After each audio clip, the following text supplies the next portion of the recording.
I've gone over this whole camper with a sander, taken off all of the rough edges of this splintery Luan underlayment stuff, which has cleaned it up a lot, made it quite nice.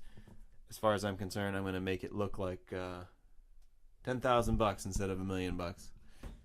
Hoping most of this I can do without filling it in with foam. There's a couple of big gaps that I somehow let by.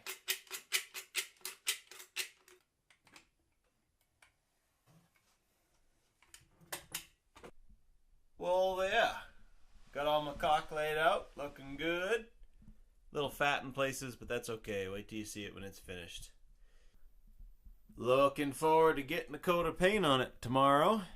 It's gonna really look good inside. Then I can start putting in that interior, finally. Things are getting serious now. Getting into this garage door opening. Had to take all this off so that I could get that header out, which is sitting right there. I just need to get that top piece out, cut off these nails, and start putting it back together. I think I've yet to show you how I've prevented another incident like that one. I decided that it was time to get a little more accurate with these, and I found the best way to do that is a jig. There's always time for a jig. I misspoke. The name of this thing is called a template, not a jig, but you get the point. Look at that. Got our lights in here in the back and getting the painting started. I decided to just do it by hand because, you know, why not? Made a little progress since I left off. Whoa, look at that. Took 3 coats, 2 of them brushed, the last one I just used the roller. Didn't even get into the edges because it was really not necessary. Looks nice. All those lights in. And of course it is super, super bright. We'll go into the next room in a second, but check this out. Got my vent in. This is cool because it's got a little 12-volt fan in it. The only thing I notice about it is it's got some draw to it. It is not a low-speed fan, and it moves. Jeez, I don't know what the CFM coming out of that is, but it you know, it feels like a fan. Now that it's painted, it's a little more echoey, which is kind of neat, a little more reflective. This is a semi-gloss. It's what I had. I would have preferred to go with something more flat, but in here, it's painted with flat. Now you can still see the screw heads a little bit more than I anticipated, but I'm not real worried about that. It's flat paint. Once you're in here, I don't think you're really going to notice it with the lighting. You notice it's quite a bit darker in this room, partly because there's no light here, and really more to do with the colors.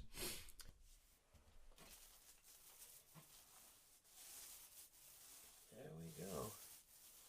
It really is covering up all those spots. Great.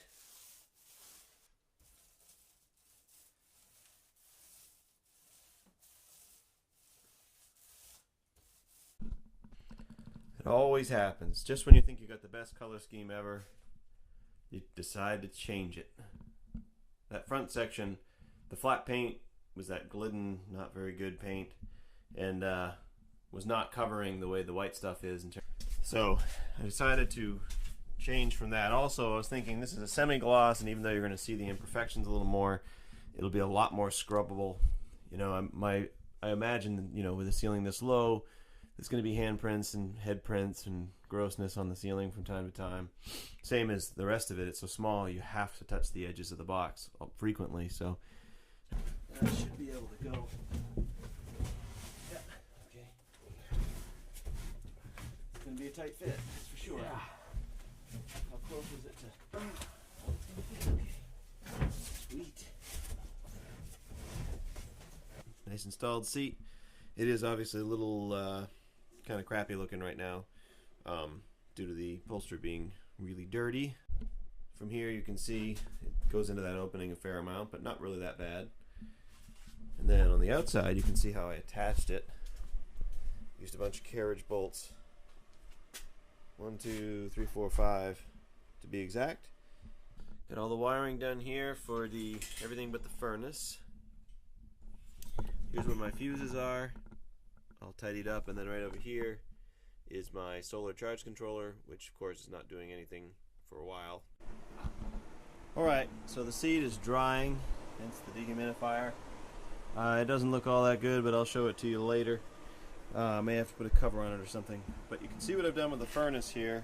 I made this opening quite a bit bigger. I was trying to be careful not to screw up the coating too much so I could reuse it, flap it over, so I did that. This is just mocked up for now so I can make sure that the seat would actuate, which it does, just barely missed this.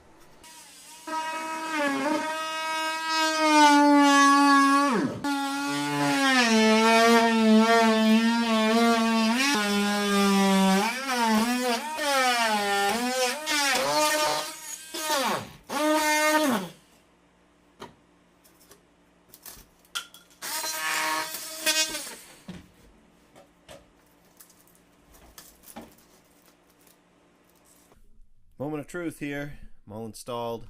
Obviously this is not going to live here. This is going to live around the corner. I'm just trying out this regulator. The one that was with the camper was pretty good size, actually. It's pretty big and it doesn't have the right fittings on it. I'm sure it would work for this heater, but it might be a little overkill since this is only 18,000 BTU. You can see it's not that one, but it is that chunky one there. Of course, I'm going to spray my fittings with soapy water. Always a good idea, even for a test. Well, I can tell you right now, I don't need anything to tell me that there's a leak. After a bit of Googling, use of the old noggin, the place where the fuel is coming out of, the LP is coming out of this little hole right here. Now that tells me that this is very likely a pressure regulating orifice, even though I can't see it on the inside. I'm guessing that's what it is. And then I look at the regulator here, the control, I guess is what you'd call this. It says right on the front of it very clearly, max pressure 1/2 psi. Well, shame, but the old gas grill regulator is certainly not producing 1/2 psi. I'm sure it's producing north of 1 psi, which in propane, according to the internet and my old noggin, says is no good. Okay. We're getting in deep now. This has a spring on it which controls this diaphragm, which as far as I can tell is in pretty good shape. Now the hole in the diaphragm does look a little big, so I suppose maybe we might have had something happen to it. Whoops. What happened there? Okay. Okay. I understand.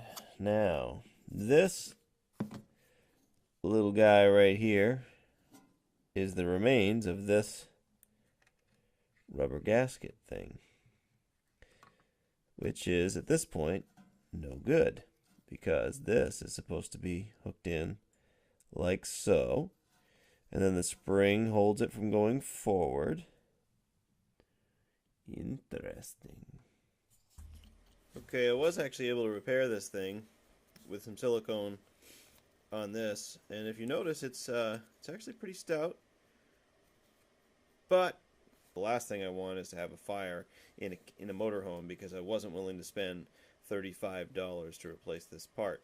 Now, this thing unfortunately took some damage before I bought it, and in a place that if I replace this with the other one that I'm not going to use, it'd be full of holes because it would have been in the other orientation.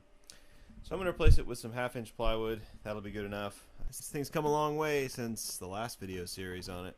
I'm going to take a quick walk around. Outside obviously hasn't changed much. Look at that. A little messy in here right now. Got my propane tank installed, at least good enough for now. Walking in. Look at that interior. Put a little detail on the edge of that seat. Give it a little wavy look. Just another human touch to the whole project. Over here. This thing is, I cleaned it twice with the carpet shampooer machine. I've thought about giving it another go with that. It's really not taking out a lot of it. If you look at these, that one's in pretty good shape. That one's in even better shape. You know, there's a definite difference between the big bench and those. Internet, please. YouTube, you folks. You have experience cleaning these things. What have you used that worked? You know, a steam cleaner, what do we got? You know, what do I got to do? Let me know. But the interior's in now. Pretty well all set up front. Got a few more odds and ends to do. Waiting on the part for the heater that I damaged. Do have the thermostat in. Heater's in. Otherwise, it's pretty well shaping up to be everything that I want it to be up front. Hey, thanks a lot for watching. Make sure you hit the thumbs up and subscribe if you haven't done so already. A few more parts in this series and this thing's going to be all done. Can't wait for it. Thanks a lot.